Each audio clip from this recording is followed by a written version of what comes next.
नमस्कार दोस्तों, स्वागत है आप सबका मेरे चैनल पे।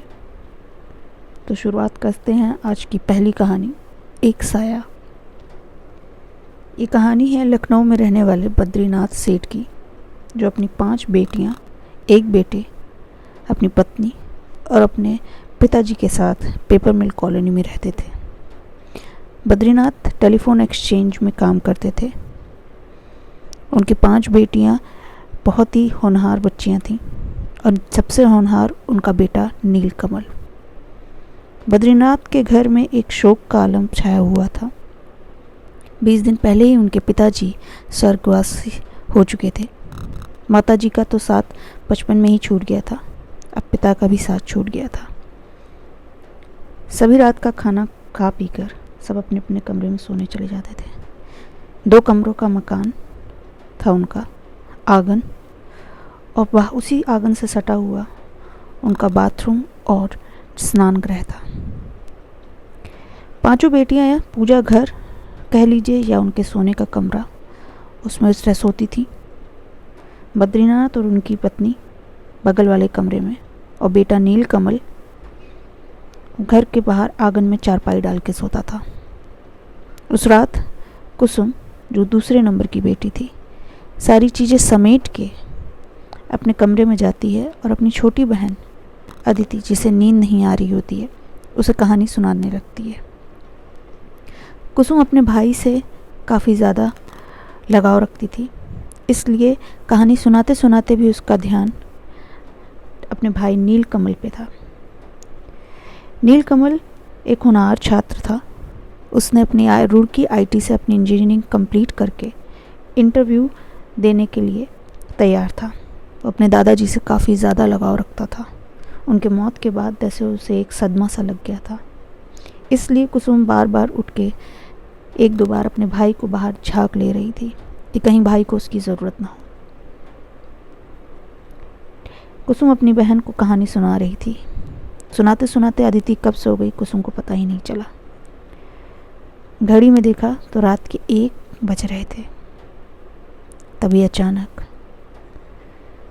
बगल वाले कमरे से एक साया होता हुआ नीलकमल के पास हल्का सा ठहर के आगे बढ़ने लगता है। कुसुम सोचती है शायद पिताजी होंगे या माताजी। उसे भी वॉशरूम जाना था, इसलिए उसने दूर से ही चिल्ला कहा, माँ, माँ, क्या वो तुम हो?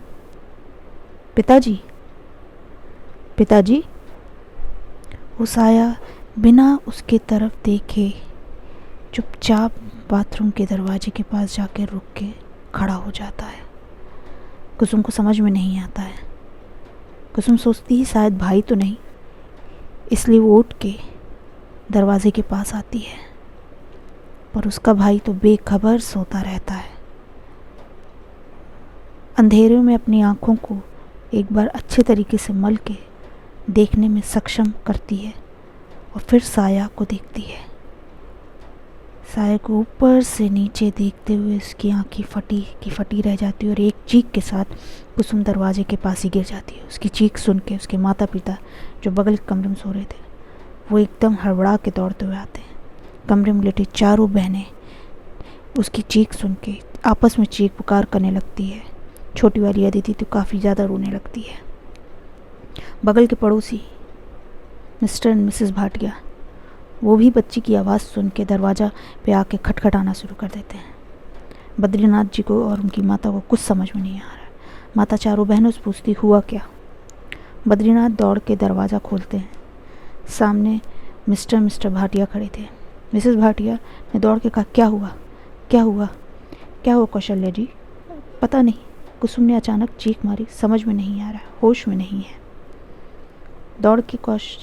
दौड़ के छोटी बेटी गिलास में पानी लाती है और कुसुम के ऊपर डालने लगती है। हल्के छींटों के साथ कुसुम को होश आता है। सब लोग उसको घेर के खड़े रहते हैं। बड़े प्यार से कौशल्या, क्या हुआ बेटा? माँ, वहाँ कोई था माँ। अरे कोई तो नहीं है। कहाँ था? वो बाथरूम के पास। मैं सोची बाबा हैं, बुलाया भी, पर अरे भाई होगा। बीच में मिसेस भाटिया ने टोका। भाई का नाम सुनते ही सबको याद आया कि इतने कोहराम में आखिर नीलकमल कहाँ है। देखा तो नीलकमल अभी भी बेसुध सा सो रहा है। एक दो बार मिस्टर भाटिया ने उसे बुलाया भी, अरे नील, नील देखो तुम्हारी बहन को। लेकिन फिर सभी का ध्यान वापस कुसुम पे चला गया। कह नहीं माँ, वो भाई नहीं हो सकता, क्योंकि कोई भी इंसान ज़मीन से 2 फीट ऊपर नहीं चलता। ये बात सुनते ही मान सभी के चेहरे पे एक अजीब सी रंगत आ जाती है।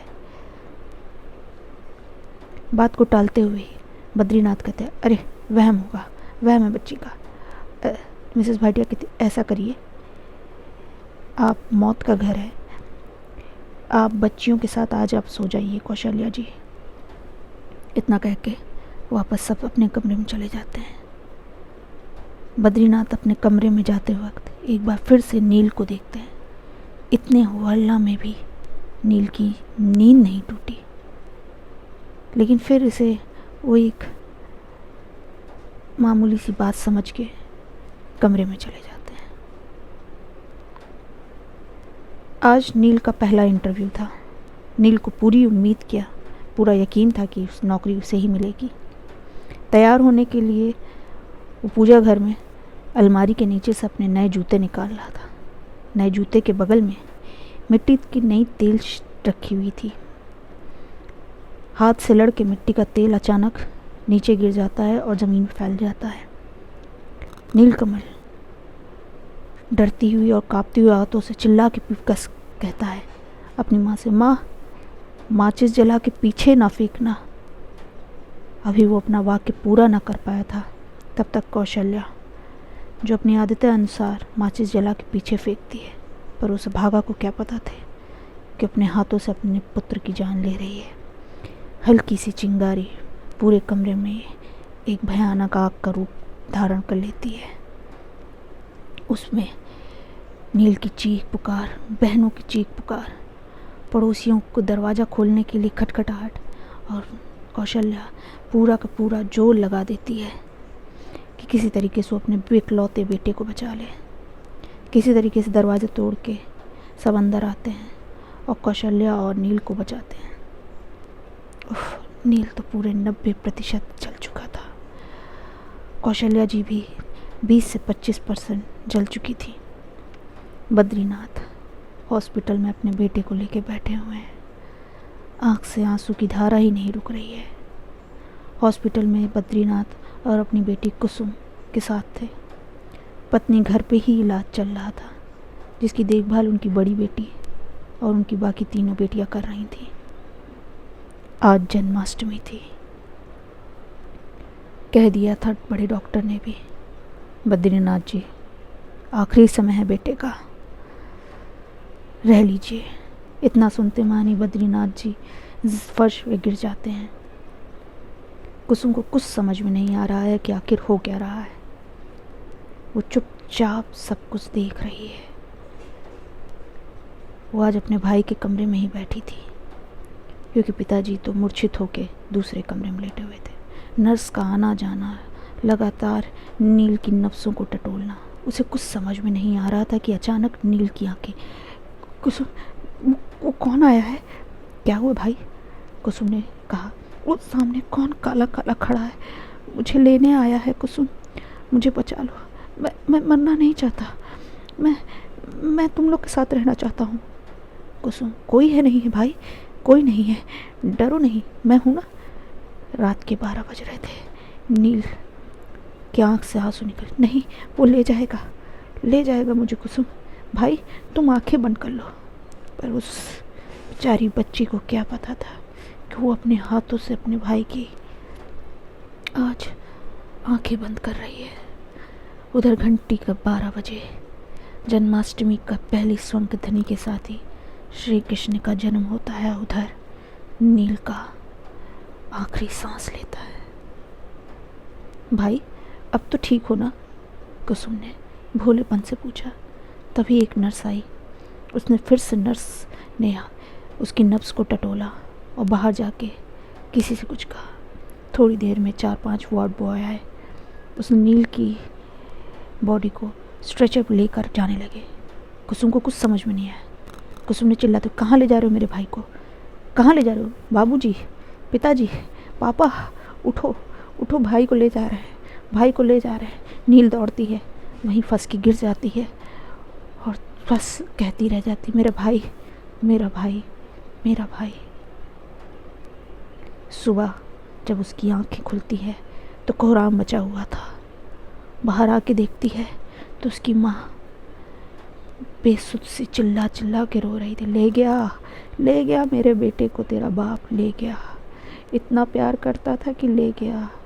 कुसुम को कुछ समझ में नहीं आया। वो अपनी माँ के पास, ले गया कुसुम, उस दिन जो आया था साया वो तेरा दादा था, ले गया मेरे बेटे को, ले गया अपने साथ, ले गया। आज कुसुम 30 साल की हो गई है।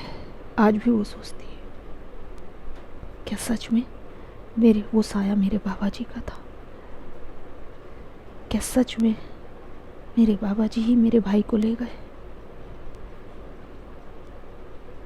अगर आपको मेरी कहानी पसंद आई होगी तो please like and share and subscribe my channel. Thank you.